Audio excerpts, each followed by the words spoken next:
Welcome to the Manny and Sean Experience podcast. On today's podcast, we have a very special guest, Lupe Dragon, an upcoming artist, singer-songwriter, writer of books. She does all the things. She's on the podcast today. She's going to talk about her new music. She's going to tell us about her journey. You won't want to miss it. So stay tuned. And here's a clip of her latest video called Cruise Control. Hey, if I can't tame the way you make me feel so unusual, make me feel so usual to talk to someone so unusual. Usually I get on cruise control, 'cause I can't explain the way I feel. Everything else feels so unreal. I could get a little unusual if I'm not in cruise control. Hey everybody, welcome back. Today, like we said in the intro, we have a special guest with us. Please welcome Lupe Dragon to the Manny and Sean Experience. Yeah, applause. How are you doing? Thank you for having me. Thank you for being here. Yeah. We're like, we have a celebrity on today. Oh, far from it. You're getting there.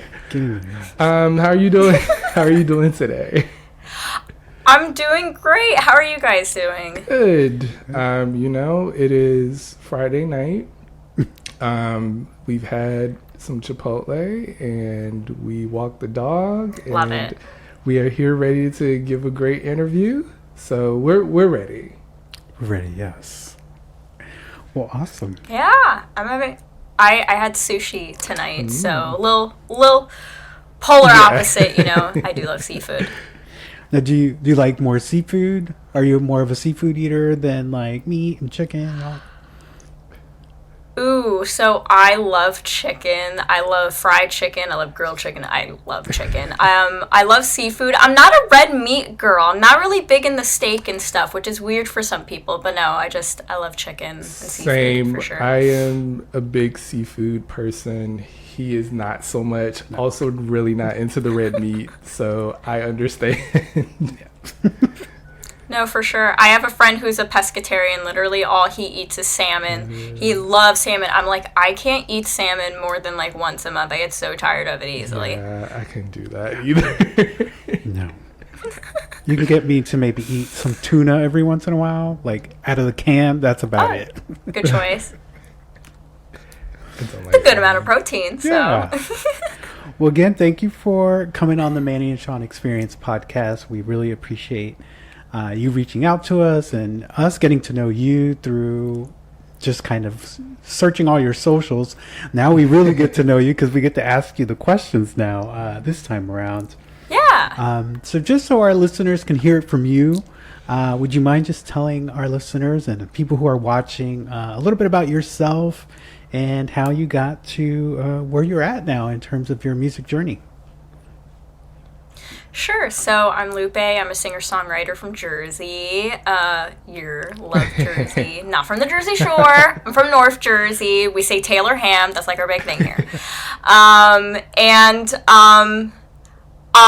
Music has always been a part of my life since I was about 3 years old. And then when I got older in high school, I did drama club and I did like different choirs and stuff. And then I didn't really start taking things seriously till I was about 18. I stepped into my first studio and I really got a glimpse of how things were and how they really were, and getting paid pennies on Spotify and all that stuff. But yeah, I do it because I love it, and it's my way to really speak into the world and just be creative, and here we are today. So That's awesome. So you kind of touched actually on my next question, which I was kind of wondering, what was that defining moment? It seems like it was when you stepped into a recording studio. It was kind of that defining moment where you're like, music is where I want to go. But what was it about like being in that environment that was like, you know what, this is what I want to do. This is the direction I really want to dedicate my life to. That's a great question. So I was going to a different college at the time. I knew I definitely wanted to go to college, which I have a degree in communications, so that's my day job. But at the time, I really didn't know what I was doing with life. I just knew I loved music. And at the time, I was really starting to get more in touch with social media and actually enjoying it because I wasn't getting cyberbullied anymore. So I was really enjoying just like sharing bits of my life of me just singing and going to concerts and performing locally. I did like cover shows and whatnot.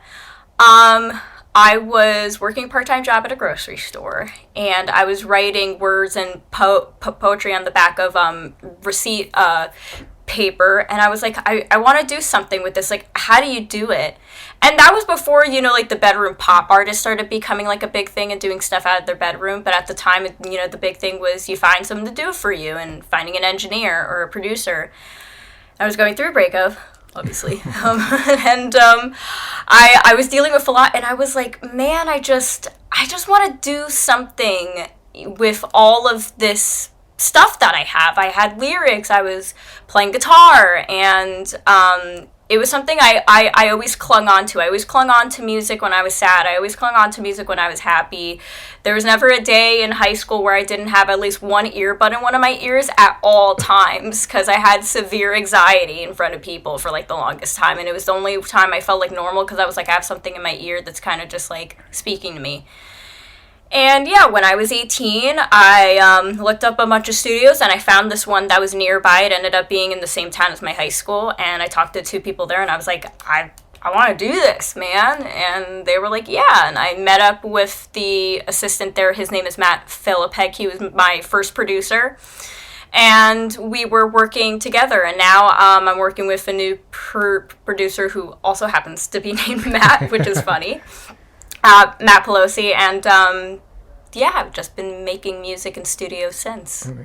Awesome. I can relate to the whole music thing. Like, I too suffer from like anxiety, and music just always speaks to me. No matter the situation, I can find a song that like speaks to me. I'm like, okay, we're gonna get through this day. This is the song that gets through me. So I really like to hear other people that connect to music, and especially for you that you're actually performing it, whereas I'm over here like, you don't want to hear me sing. So maybe a karaoke night. We don't know. Karaoke, yeah, I'll get down with some karaoke. You have done some karaoke. I have, with a couple of drinks though. I need some liquid courage sometimes. But yeah, music is definitely like, I know like I can find a playlist. I have plenty of playlists. I love a sad song. He can tell you that. No, same. It's just something about them, and it just moves you, and that's why I love music and discovering new artists and listening to different genres, because you just never know how music is going to move you. Yeah.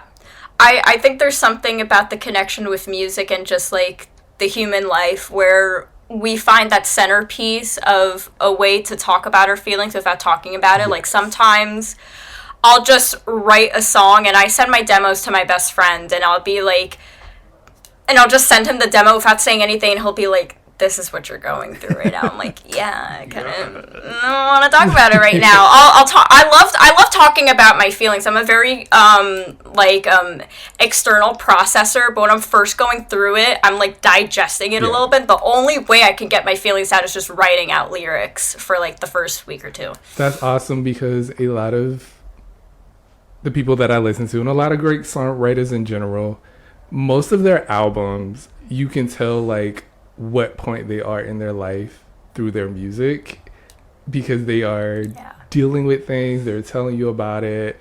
And every now and then you'll have the fun little pop song or whatever, but a lot of artists, just like you said, write what they're going through. It's their outlet.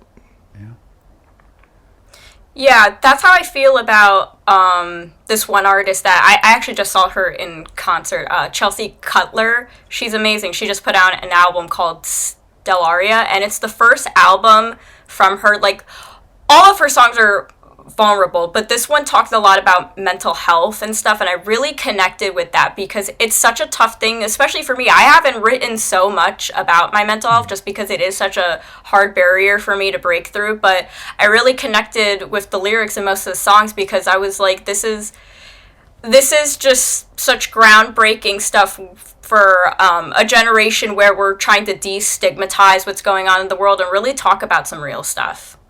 I love that. I love that too. Mental health needs to be talked about. It does need to be talked about. And we are big Hell components yeah. of it here on the Manny Sean Experience. Yes.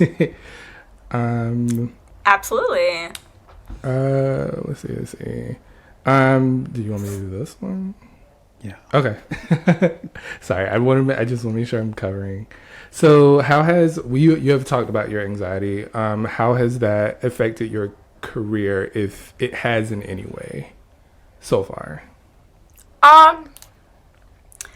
It really hasn't affected my career. If anything, I've used it as a way to like jump ship and do things that make me uncomfortable, which is honestly the best thing. I used to have a lot of social anxiety as a kid and as a teenager, but then my social anxiety just turned into life anxiety, just like anxiety about the future. Yeah. So doing stuff like drama club in high school, like acting, and then getting on stage and performing really broke down that idea of stage fright ever being a thing. I don't really get stage fright. Like, I get the jitters, I get excited about performing, I love performing.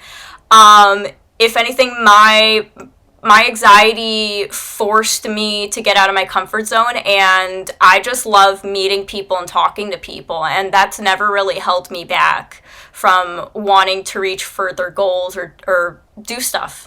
That's awesome. Because I know, like, for me, like, I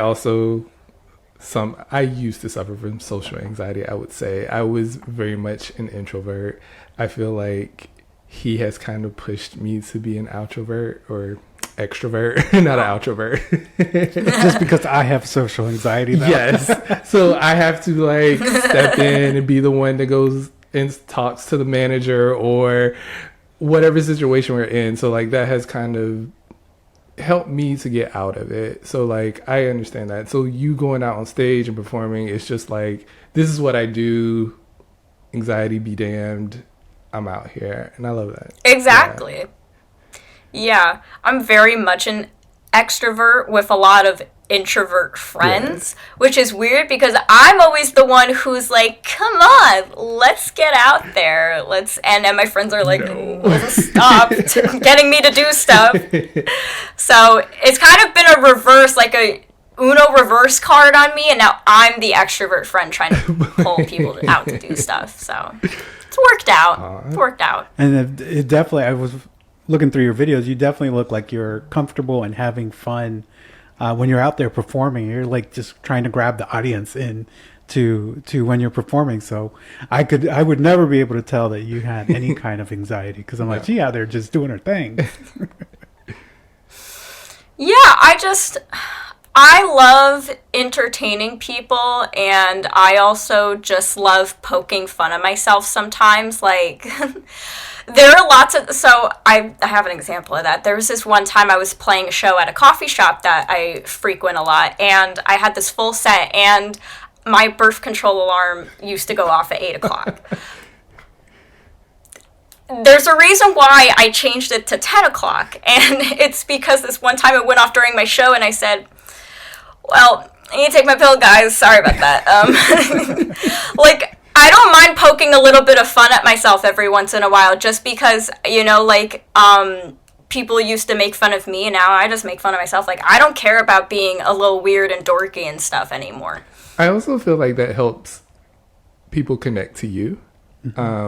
Because I know there's probably a lot of people in that audience that have either been picked on or are going through things or have embarrassing moments happen to them. So you're there to see someone perform, and, you know, if they can make fun of themselves and make light of the situation, then that probably makes that person feel a little bit better. Yeah. Yeah, exactly. I always like to make my concerts or my shows just like a safe space. Just like be yourself, whoever you are, just like come and have fun. Like I always say, whenever I mess up, I'm like, it's not American Idol, you know. If if you're taping me, just like keep it rolling because I'm going all night now. So I love that. So you're not just a vocalist. You also play the guitar. So Yeah. which came first, vocals or guitar, or at the same time? vocals came first. I didn't start playing guitar until I was 13. I was self-taught off of YouTube. I went on YouTube, and that was the first time I found like this free program through a guy named Marty Schwartz, and he had like this free package of videos where you could learn a few chords. So I did that for a while. I had lessons with a guitar teacher, and he was great, but my parents couldn't afford it anymore. So I kind of just took what I could from that, continued to learn on my own, and now I'm back in lessons with my friend, Teddy. So Nice. now I'm learning lead, which is super fun. I always wanted to learn how to play guitar, but my dad does, and I decided to play the clarinet instead. Oh, so you're Squidward! That's great! Yes, I sure have. I do love Squidward.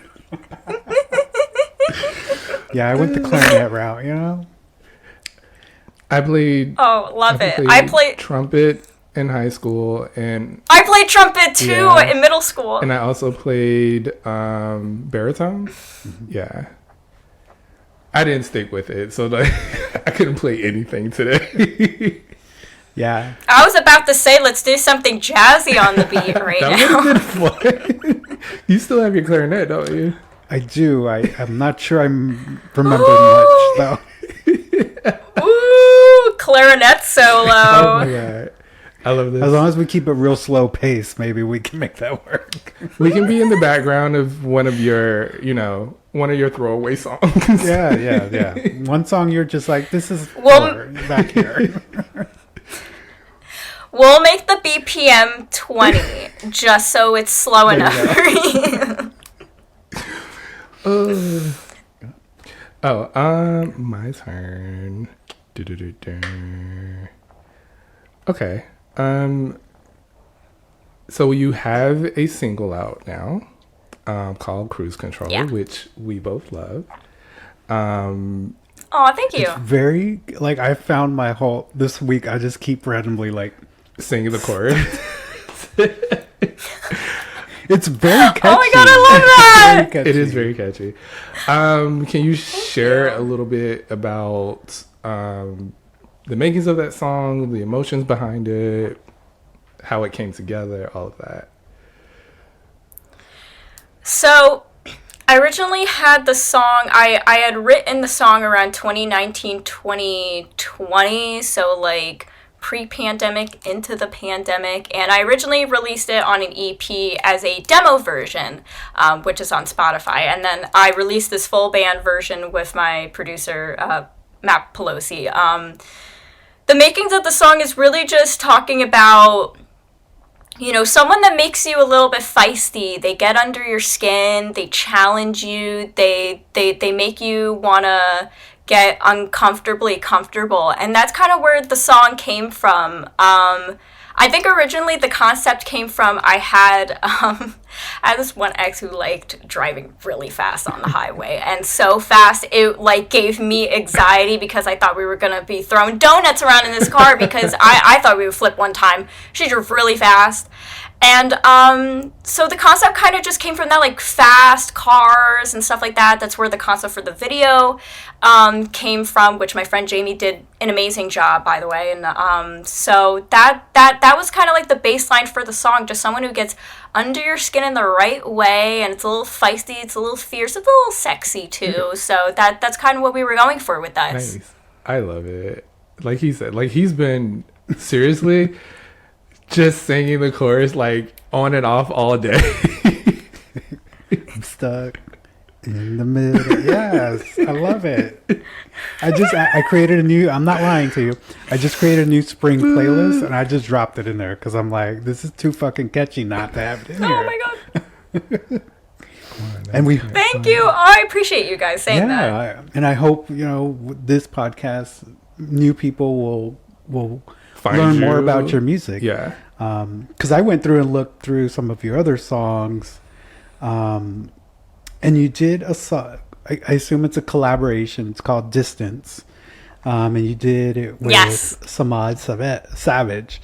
And I Samad Savage, yeah. love the instrumentation of that song and also both of the vocal. It just worked. How did that come about? What was the motivation factor of doing that song? Great question again. By the way, it just hit 3K on Spotify, which is Yay, amazing. congratulations. Love that song. Thank you. So this song, again, just started with. I actually wrote the song in under 5 minutes. It just started from a place of wanting to move past the relationship versus yearning for the person. It's like, oh well, fuck this. Like I'm moving on with my life and I'm gonna do what I want to do. And again, wrote this song like pre-pandemic. I actually wrote that song in 2018. It didn't come out until 2021. I started piecing everything together with my old producer, Matt Philippek, at his studio in his house. And I said to him, like, I want some live elements. I don't want MIDI drums for this. We need some real drums. So we hit up a drummer named G, who I believe now is in Cali now. We all went to college together, which is like super funny. And we recorded the drums for that. And then I hit up Samad because I saw him at a show that my friend was playing, and I was like, this guy is so talented. Like, I want to do a song with him. And I had him on my bucket list. Like, I manifested it. I was like, I'm going to do a song with him, and we're going to work together.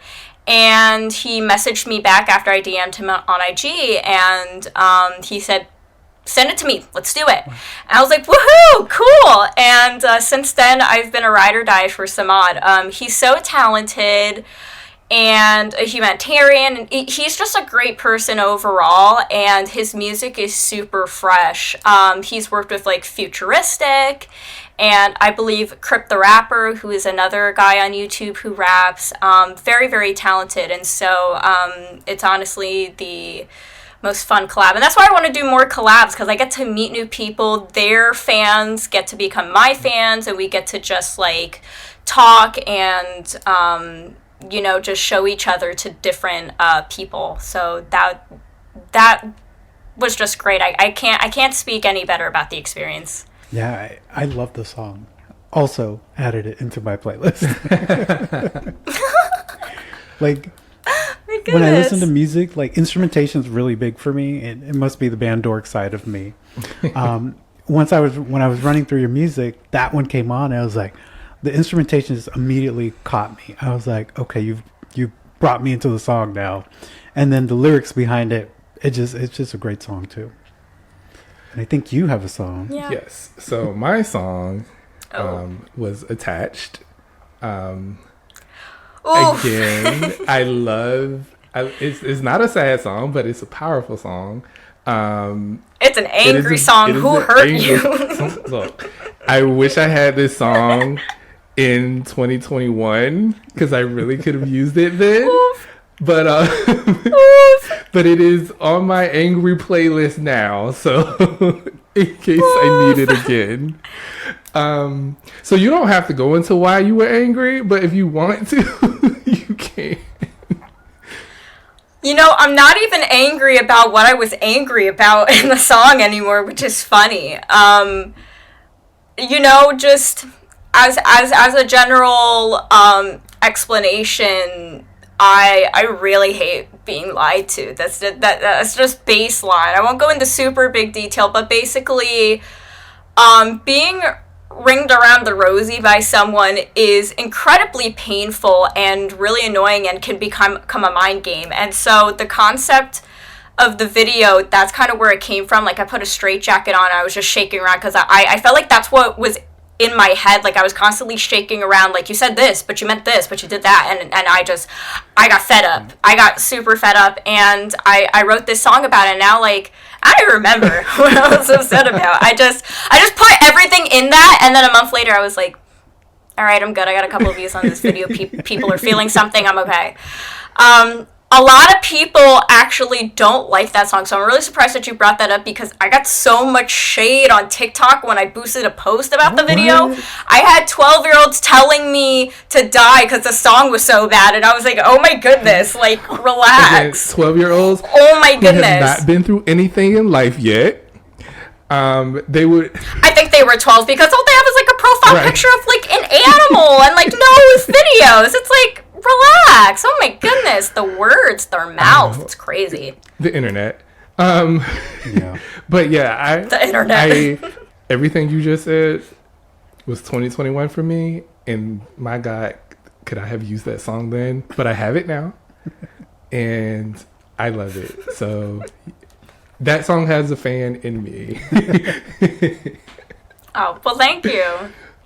Yeah, I had fun with that song just because it was a different type of vibe. Like, I love meshing genres. I'm more in my pop rock phase right now. That's kind of where I'm going right now, like pop rock singer-songwriter. But the last couple songs that I put out before Cruise Control really had a different vibe each time. I did like a little like pop, I did like pop rock, then I did like pop and hip hop, and this one was more pop and hip hop. And then I did a little bit of rapping. I'm not a rapper, but like I kind of did it, and like that's why some people don't like it. But like I had a lot of fun with it, and that's all that matters. So Yeah, I think as an artist, you exploring new sounds and pushing your own limits and maybe creating some situations where you feel uncomfortable in the musical journey that you're doing, but then it pans out to where you do touch somebody with your song. Even if there are 99 haters, just touching one person with your music, Exactly. I think is huge. Exactly. So I love an artist that can just test the boundaries and jump genres a little bit here and there every once in a while. So really like I that. mean, not to bring this up, but look at Beyonce, right? So we go straight. this ain't Texas. Right. We go straight Oh. from house music to country music, like a complete genre shift. But at the same time, in Texas Hold'em, she's still giving you a little R&B. She's still giving you a little bit of house. Even though country might be the shell of it, she's still giving you the elements of some other genres. So you're on the right track. Exactly.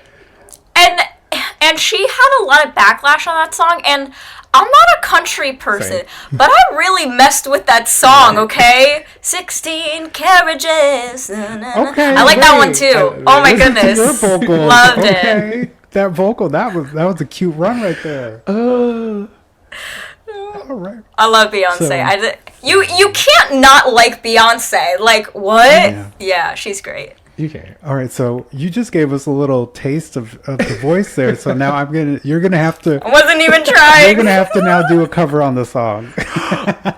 Oh my God, I would love Oh that. my goodness.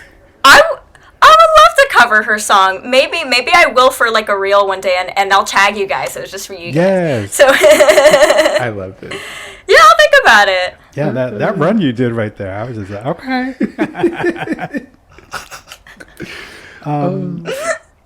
Not to get too far away from the music, but I also wanted to talk a little bit about a book. You've created a book that's called What Lies in Between. I kind of know what it's about because I was reading up on it, but our listeners and watchers might not. So would you mind sharing a little bit about that book and how it came about? Sure. It's a collection of poems that I wrote between roughly 2019 to 2023. And they're like pieces of poems or poems that were going to become songs or never became songs, or I never saw them becoming songs. And one day I said, yeah, I want to do something with this too. And I found this publisher, and I was like, so how do I do this? And we put this book together. And it was a lot about just picking some vulnerable pieces while rewriting some, and featuring new pieces that I felt was really compelling and really fit with the theme of the book, which is really just like what lies in between like the subtext of your life and what you go through in all aspects of life. So some of it, I was talking about my dad that passed away. One of the poems was about him, and I was just talking about, you know, some other deep stuff, including like essay and whatnot, and just really getting deep into again the subtext of things that happen in our lives and how we deal with them. And one of the ways that I dealt with some of the things that I was going through was obviously I made music, but then I also wrote these poems that I never really wanted to see the light of day. But one day I was like, there's lots of people that find different ways to put out their art. Why can't I? And I also got really inspired by one of the people that I dated at the time, who also happened to be a poet, and she wrote really great poetry. And part of me was like, there's so many different art forms. Why am I just going to hold myself in a box to just do music if I could also do this? And I found out a lot of people actually do that. Like Halsey put out a poetry book. There's this one band I really love called Real Friends. The guitarist or the bassist, I forget, Kyle Fassel, he put out 2 poetry books, and I was like, this is such a great way to connect with people in a different way outside of the music. And so I started selling it at my shows, and I started doing poetry readings at open mics, and that just gave me another way to connect with people. Nice. Awesome. Cool. So we will also put a link to that in the show notes. So if anyone wants to check out that book of poems, you can. Cool, thank No you. problem. As a member of the LGBTQ, have you found it more difficult to advance your career in the music industry, or has there been any roadblocks that you have faced in doing so because of being a member of the community? That's a nuanced question, because I feel like it hasn't held me back. In a way, I feel like I've connected with people more just because I'm authentically myself, and I don't even try to hide that in my music anymore. Like the pronouns, like you think I wrote "Your Charming Head" about a man in a dress? That's, if you think that, I don't know what to tell you. But I think one thing, and I talked about this with my friend Teddy the other day, that I look at my demographics on Spotify, and I have mostly men listening to me. Interesting. And I wonder, like, where are my girly pops? You know, like, where are you guys? So I feel like the only roadblock I have right now is I'd love more women, whether queer or not, to just come in and listen and have a safe space to like listen to me. You know, like I feel like it's so weird. It's like, that's not, I mean, yes, please come and listen to me, but like, where are my girly pops? Right. Yeah. I love that I get to be authentically myself, because several years ago, you know, there's so many artists that we couldn't even imagine being openly queer. Like Sam Smith is a great example. Yeah. Troye Sivan, Haley Kiyoko, like so many artists that I love. Chelsea Cutler, who I recently found out is also part of the community, which I found out this past year because I didn't know. You know, like, and we need more representation. I don't think there's ever enough, especially because I do feel like there's some artists that, in a way, like, kind of get shadow banned because of it.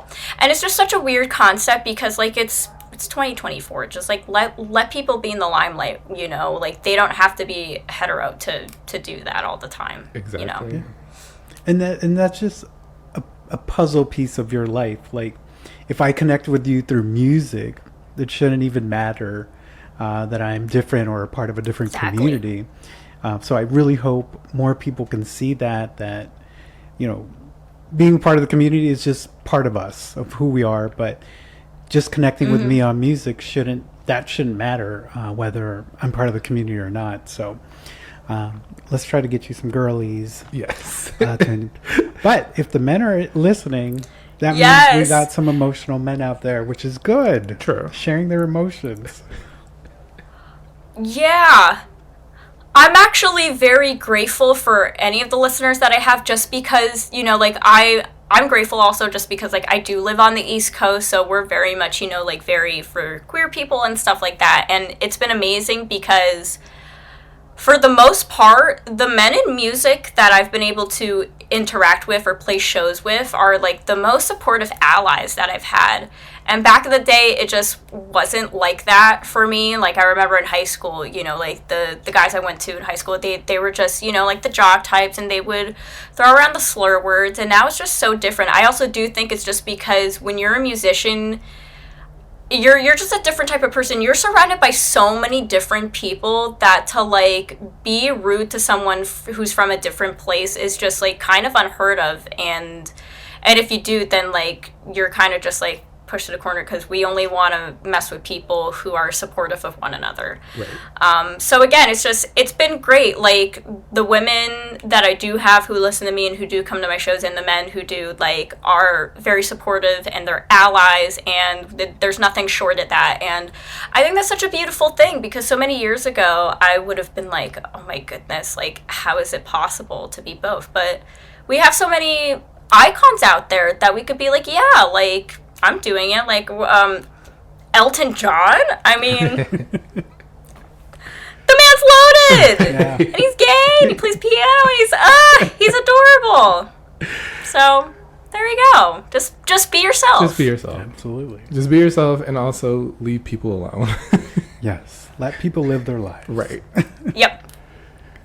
Let people live their life.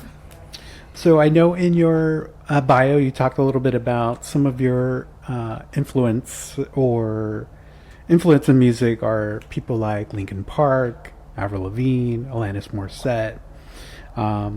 What would be your dream collaboration? Doesn't have to be out of those influencers, but what would be like your dream collaboration in a song where you're like, I did that, I made it? Does it have to be dead or alive, or can it be both? Because I have one for each. Ooh, let's do both. I say both. Yes.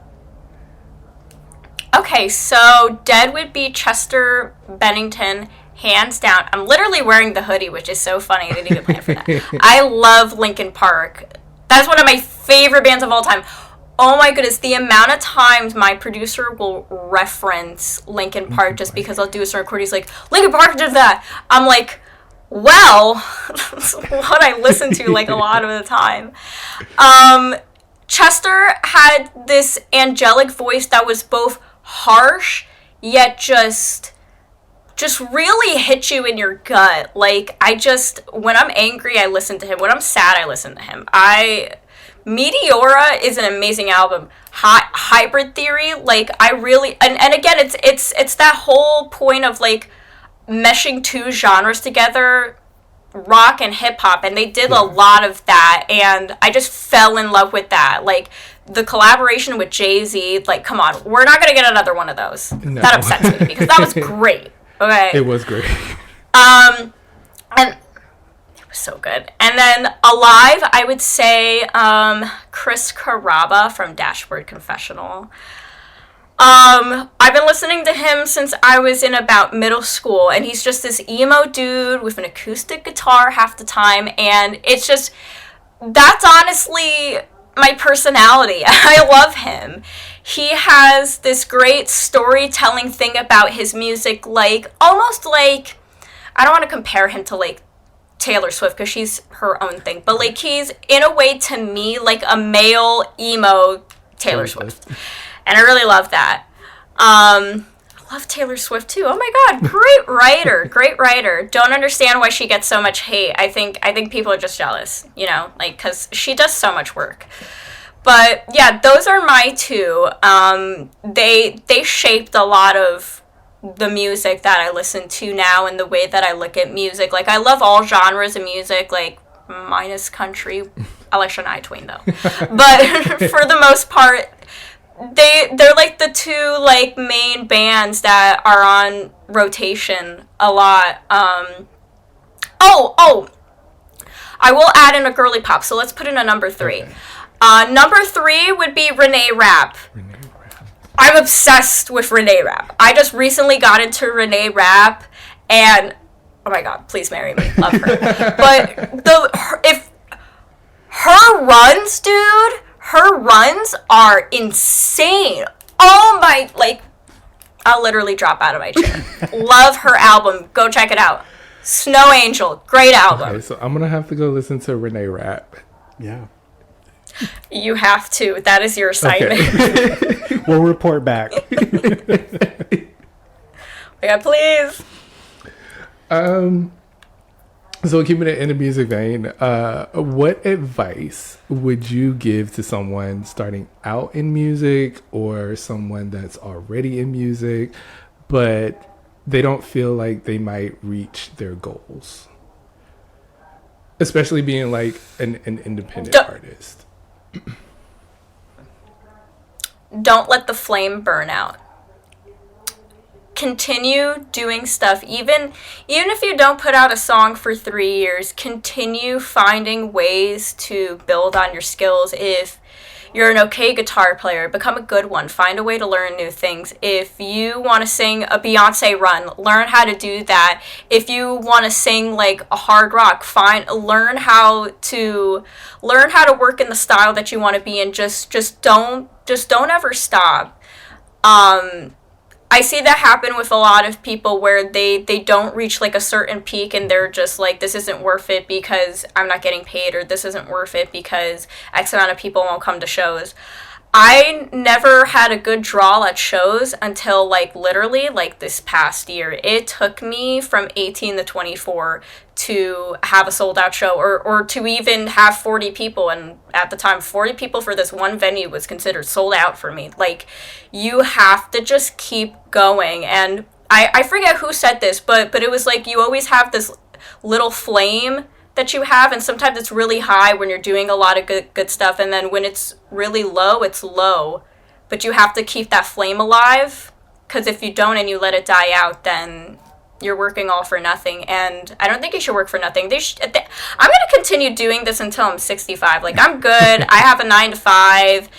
If I don't ever make like my full income on music, I'm not gonna be upset about it because I never gave up on it, you know? And I think that's just the great part about it is, I mean, I'm 25 now, so my perspective has just changed just because music industry has changed a lot. I'm never gonna not go 110% in my music just because, you know, like, oh, like, I don't have to go so hard, like, who's gonna sign me? Like, no, like, because I love it, I'm gonna go 110%. And that's what some people, I think, need to remember is if you love it, all that other stuff, if you want 100 people to come to your show, that's gonna come eventually. It takes time, and overnight success does not exist. Lizzo, they say she's an overnight success. No, that woman worked for years before she got her first sync placement in a movie, and then she blew up. She worked and worked and worked and worked and didn't let the flame die, and then she finally hit her peak. It was like, poof. So I think that's something that people need to remember, is to not compare themselves and to not let the flame die. That's a really long answer. That's a great answer, because a lot of people, they want to get into, or they might love music, but some people want to get into it for the wrong reasons. They want to get in it for the fame. They want to get in it for the clout, for the money. And when it doesn't happen overnight, then they get upset about it. But like you said, it takes time, it takes work, it takes dedication. Like, it's not an easy thing, but if it's something that you love and you're passionate about it, you'll do it whether you're making pennies or whether you're making millions of dollars. What were you? Exactly. And I also don't think you need to go broke to put all your love into music. That's a nuanced thing, but for me, like, I don't think you should ever sacrifice financial stability for your love and your passion. A lot of people will be like, you have a 9-to-5, you don't really want it that bad.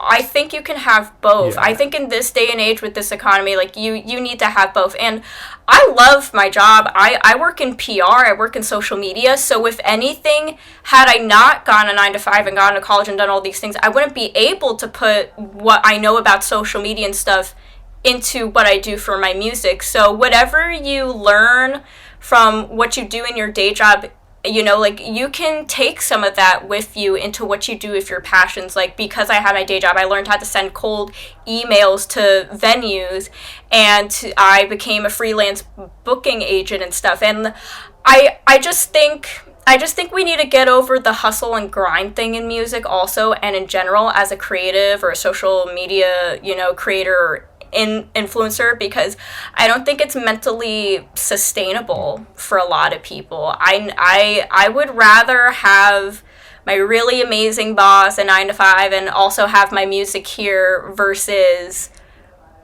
you know, being in the street trying to find a gig that's going to pay me something. And I've heard stories from some of my friends doing that. I just don't think it's sustainable for people anymore. I think mental health is super important, and, you know, like, and there's so many ways to alleviate that now also, by like learning how to produce at home, or, you know, finding online sources to learn how to play the guitar or bass, or literally whatever you want to do. So I just want to throw that out there, because I feel like not a lot of people really talk about that side of things a lot. Yeah.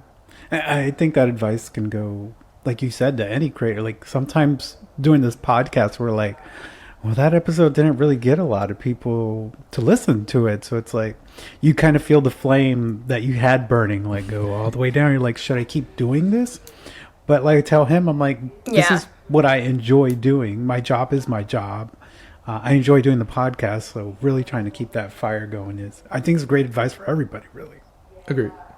And another thing I want to say is, like, there's not the gatekeepers that there were before in the olden days, in kind of in the music industry. Like, you don't have to send a demo to a label. You don't have to, like, you know, find that magical scout that is going to be at your show or whatever. Social media has opened up the door for so many people to be seen by the world without ever having to be on a label.